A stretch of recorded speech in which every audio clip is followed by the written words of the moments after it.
تو ایک دوسرے سے جھجک کر کے تم شاید نہ جا رہے ہو تو اندھیرے میں چلے جاؤ، میں تم سے مواخذہ بھی نہیں کروں گا، تم سے ناراض بھی نہیں ہوں، لیکن حالات کا رخ ایسا ہے کہ یہ میری جان کے در پہ ہیں اور میری جان کے بعد یہ کسی سے ان کو سروکار بھی نہیں ہوگا، لہٰذا تم جاؤ اور اپنے خاندانوں اور قبیلوں سے جا کے مل جاؤ، میں تمہارے لیے خیر خواہ ہوں گا اور تمہارے لیے نہ کوئی ناراضگی کے آثار میرے دل میں ہوں گے اور نہ میں تمہارے لیے کوئی اس طرح کی کوئی سوچ رکھتا ہوں۔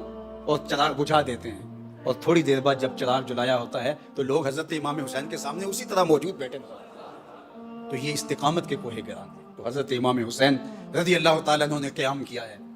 تو ان مشکل حالات کے اندر 22,000 کا لشکر، یہ تو کم روایت ہے، 70,000 تک کے لشکر کی، 1,20,000 تک کے لشکر کی روایات بھی بعض سیرت نگاروں نے لکھی ہے۔ 30,000 کے لشکر کی روایت تو بہت سارے لوگوں نے لکھی ہے، لیکن 22,000 کے لشکر کی جو تعداد ہے یہ سب سے محتاط ہے۔ 22,000 کے مقابلے میں 72 افراد شہید ہوئے۔ ٹوٹل خاندان اہل بیت اور دیگر اعیان و انصار کو شامل کر لیں تو 145 افراد بنتے ہیں جو کربلا میں پہنچے اور ڈٹے رہے۔ کچھ شہید کر دیے گئے، کچھ قیدی بنا لیے گئے۔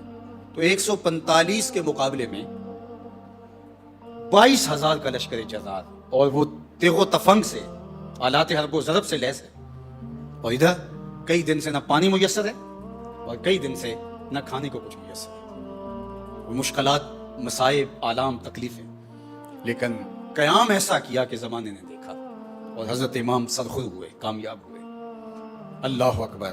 آپ جانتے ہیں کہ شہادت گواہی کو کہتے ہیں، گواہی زبان سے دی جاتی ہے، لیکن جب مقدمہ بہت بڑا ہو اور حق اور سچائی کو دبانے والا بہت بڑا ظالم ہو تو پھر زبان سے نہیں، خون سے گواہی دینی پڑتا ہے، اور شہید کو شہید اس لیے کہا جاتا ہے کہ وہ اپنے خون سے حق کی گواہی دیتا ہے۔ حضرت امام حسین رضی اللہ تعالیٰ عنہ نے کہا کہ اب گواہی زبان سے نہیں، زبان سے تو دے چکے تھے، یزید کو للکار چکے تھے، اس کی بیعت کا ڈنکے کی چوٹ پہ انکار کر چکے تھے۔ حضرت امام حسین رضی اللہ تعالیٰ عنہ کا اتنا قیام ہی کافی تھا کہ جو کہہ دیا مثل